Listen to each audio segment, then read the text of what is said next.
And good morning, Hoosier fans, and welcome to another exciting edition, another winning edition of Hoosier Morning After. This is Hoosier Morning After Penn State.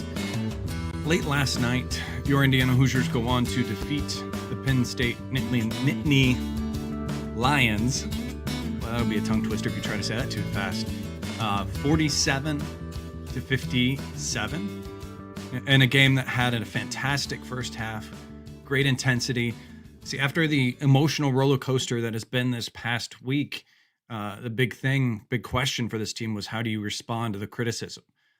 There's a lot of people out there talking, a lot of social media posts, a lot of podcasts, myself, Assembly Call, Peaks guys, message boards, everything, calling you out, calling out the starters, calling out the starts in these recent games, and how the team comes out and digs holes and has to fight back and everything. And in this game, they respond to that.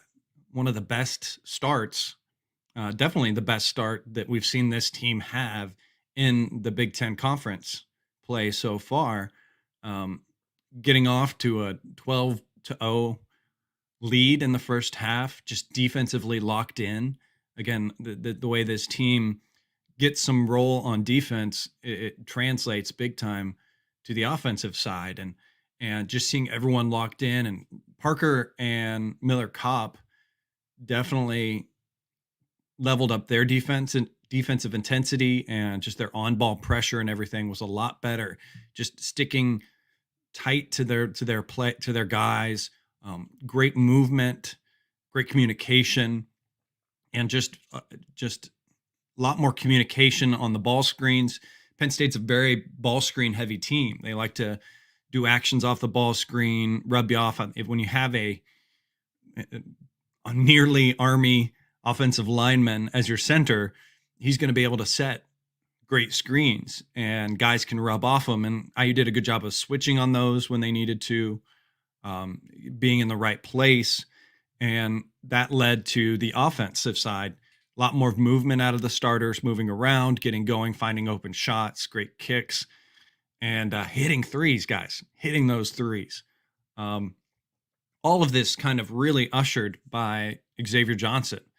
And like I've said before, he just continues to play on that razor's edge where we want him, just right on that edge of energy, out of control, fire, emotion, get to the basket and everything. And in the post-game presser, he kind of credits that his recent success and settling himself down was a good reset from his family, a good family coming to see him, a nice visit with his family. Now, that he was at Pitt before, a little bit closer to home, and this could be the farthest he's been away from home in an extended period of time. So it's great that he was able to get his family there and settle him down, because we need him. We need him even more so now that we're going to be short possibly in ball handlers. Xavier Johnson's last 3 games, just to say, he is 17 points per game. He's 47% from the field goal, has 4.7 rebounds, 4.7 assists, 1.7 turnovers, and that's in 33 minutes. So he's gotten a lot of play time as well, because we've seen a lot of structures out there where we've had Rob and X in there at the same time, because that's yielded some great defense and everything for the team. So just great to see him lock in and find his game and find his level. Didn't force anything.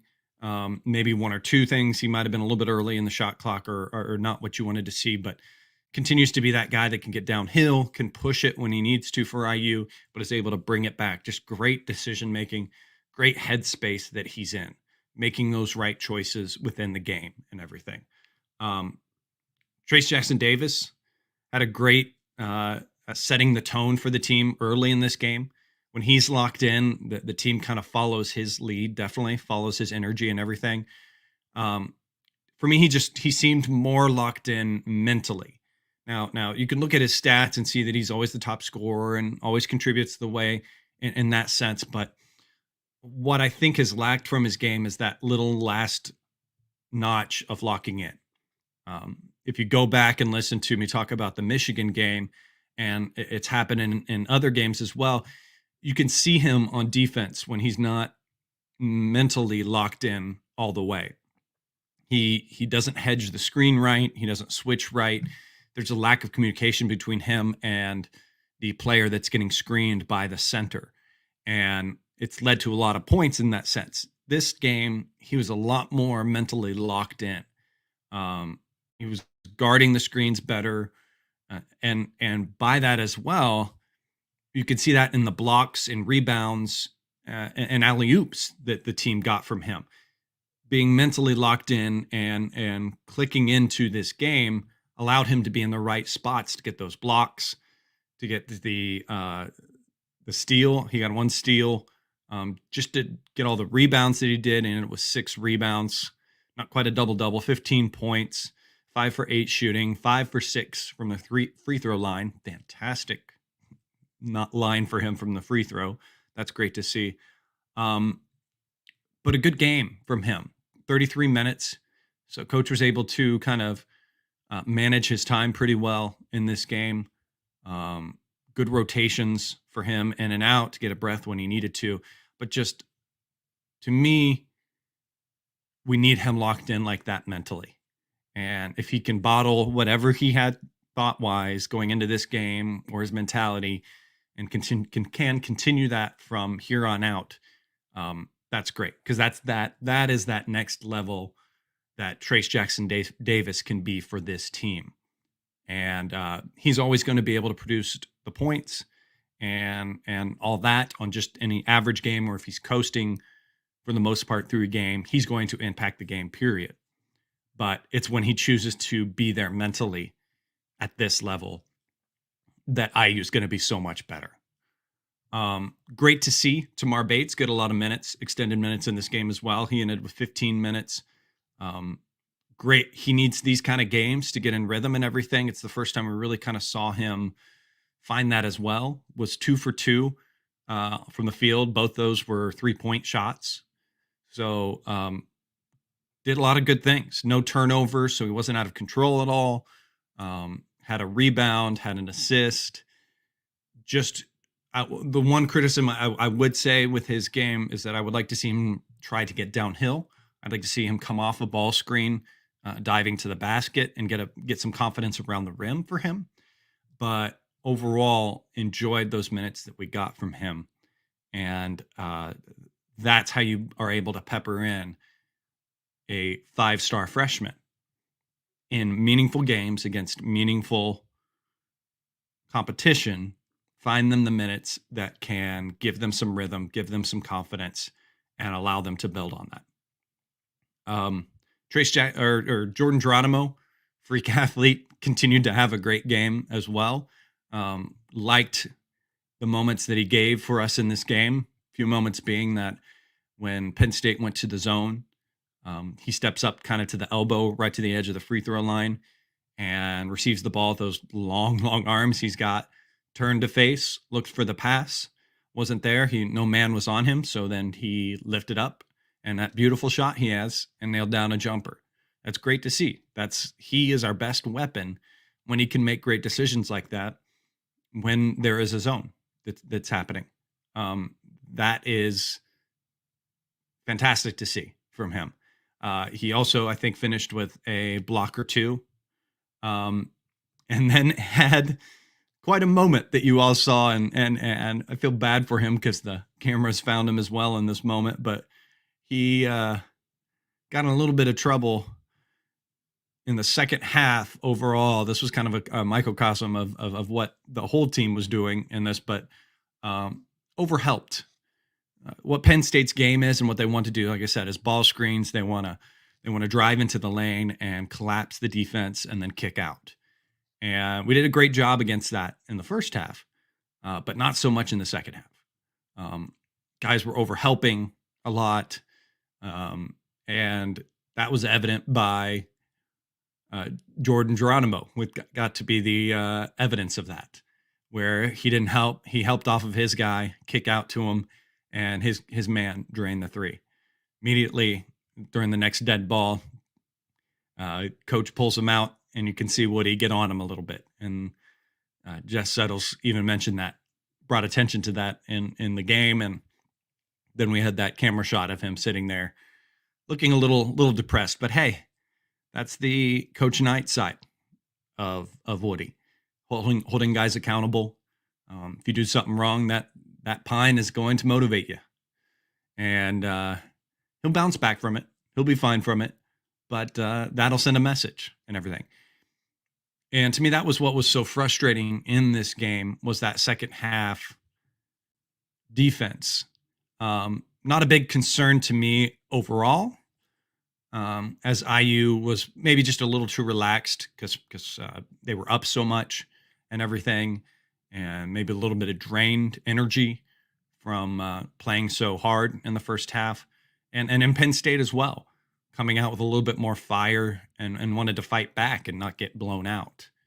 But when you compare the numbers, seeing that we kept Penn State to be 5 for 30 from the field and 1 for 10 from three, that's 16% shooting in the first half for Penn State. That's crazy. And then they were 50% in the second half and 50% from three.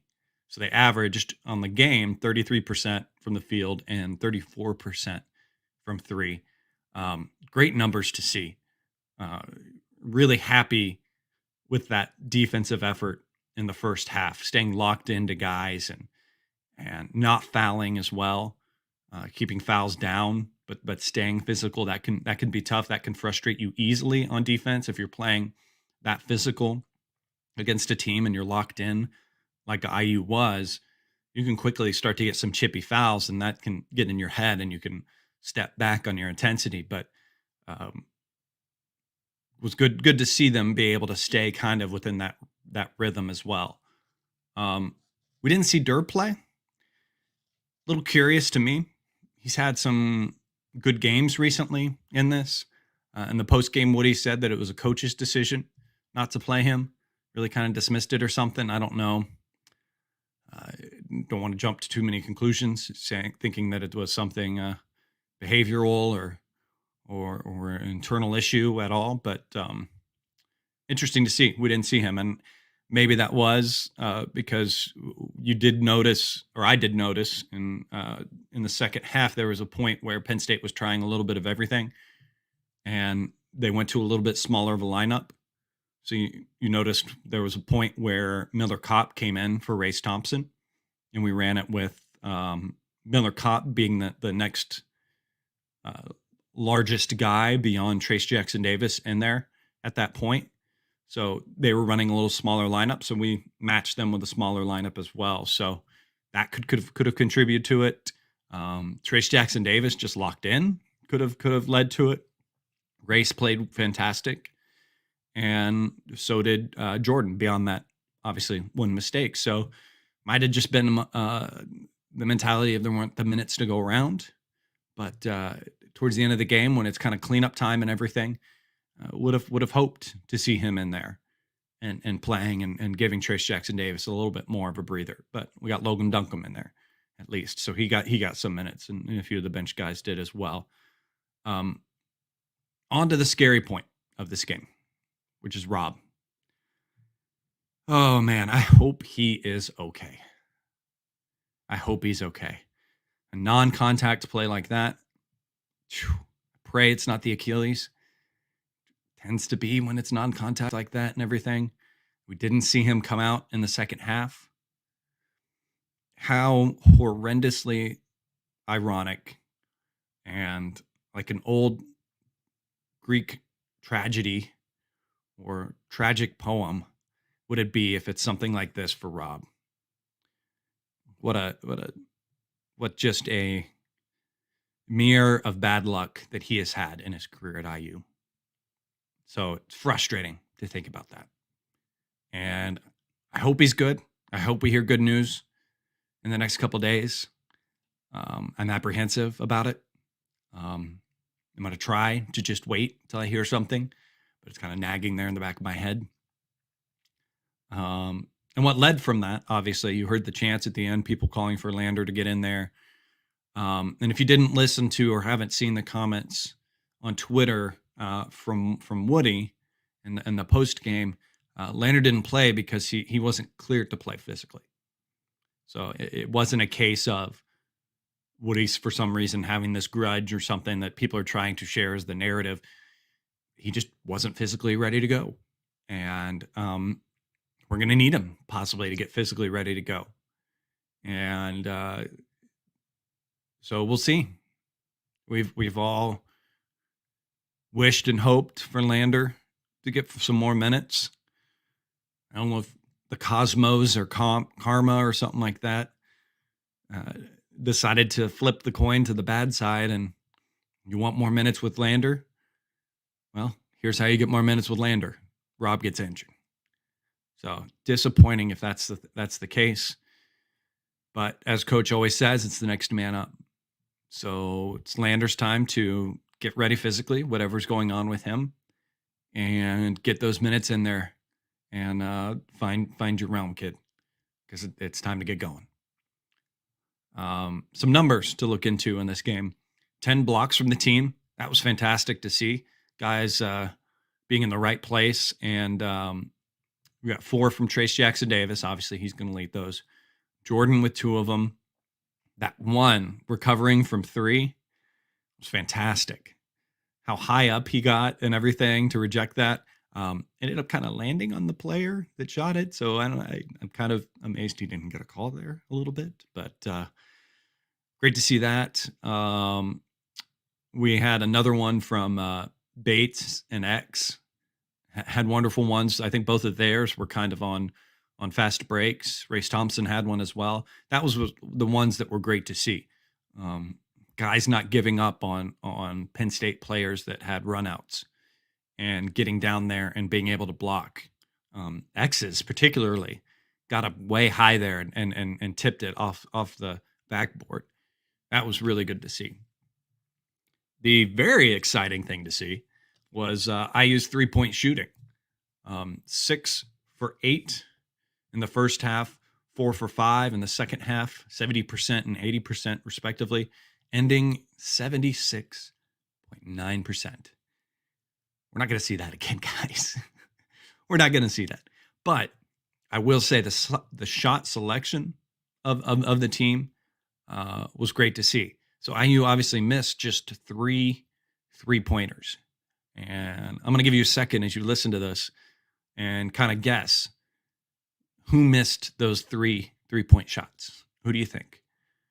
Who do you think would have missed those shots? Well, if I told you it was our best 2 3-point shooters, it'd be kind of crazy. You think it would have been Race shooting one, X shooting one that was too early, maybe even another player shooting one that possibly shouldn't. But it was Kopp and Stewart. Each of them just Kopp 1 for 2 and Stewart 1 for 3 on the game. So great to see Race hit 2. There's been a lot of criticism recently of his choice to shoot the 3-point shot, but he nails them down.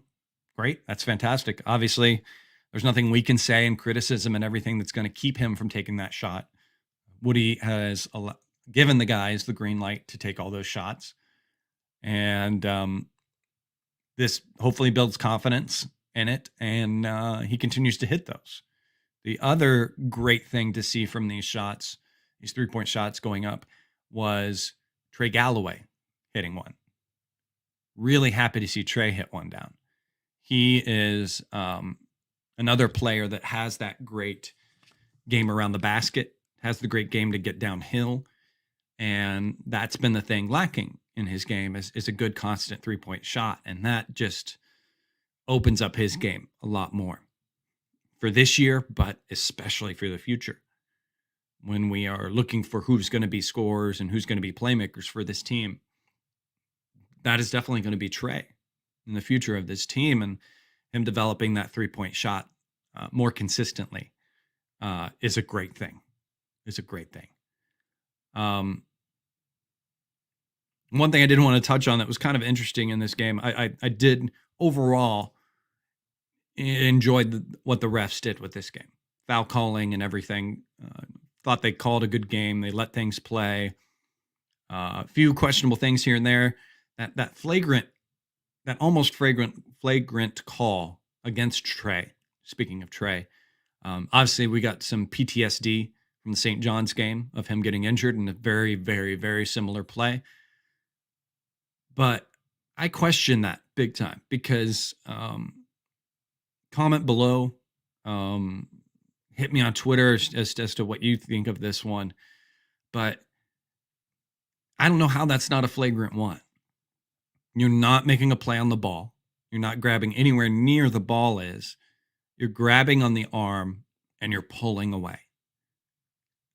That feels like that's an excessive and not a basketball play. You're keeping him from making that shot. You're intentionally fouling him in an overly physical way or more so than you need to, and is also so close to causing injury to a player. I think that kind of has to factor into calling that as well, as far as a potential danger of the call.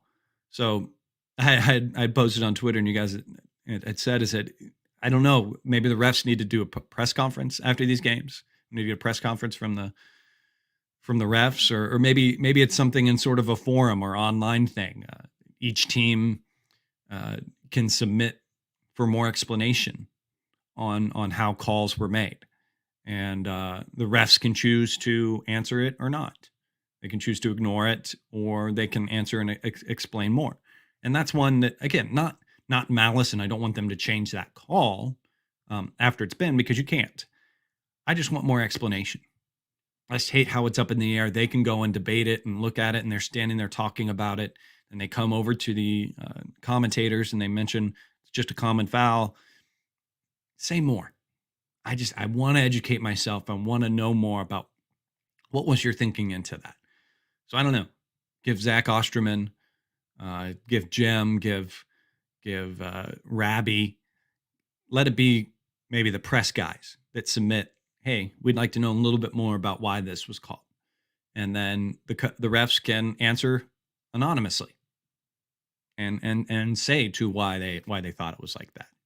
I don't know. That's just my thoughts. Something that could be interesting to factor into the games.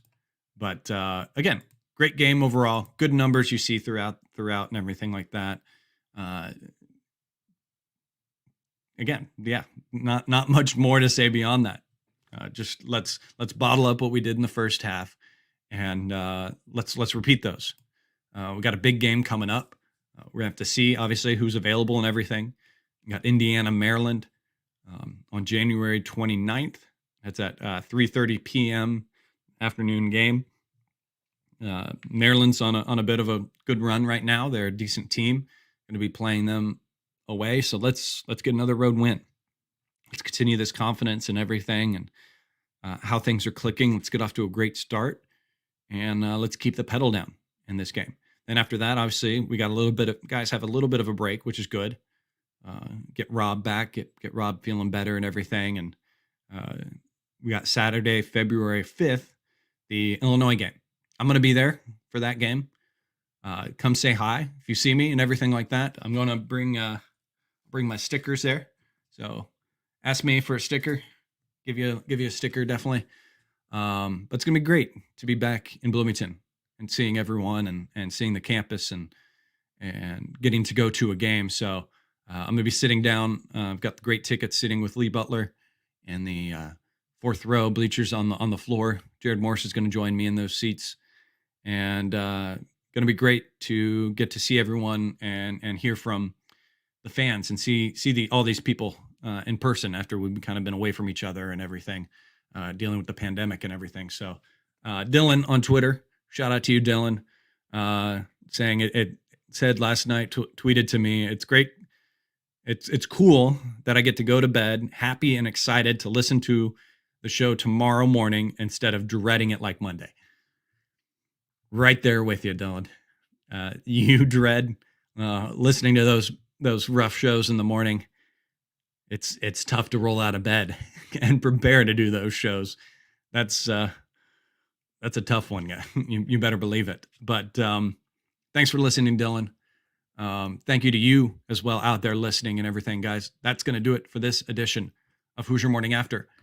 Don't forget to like and subscribe to the YouTube channel. Follow me on Twitter at General Chadwick. There you can find out more information about the show, when we're going to go live, and ask questions. Tweet at me as well. I'll give you a shout out like I did Dylan here. We'll be back again morning after the next game. Special thanks, as always, to Bob Thompson for producing the music you hear on the show. Thank you to those listening on your podcast apps. Until then, guys, go out there. Have a wonderful day. And as always,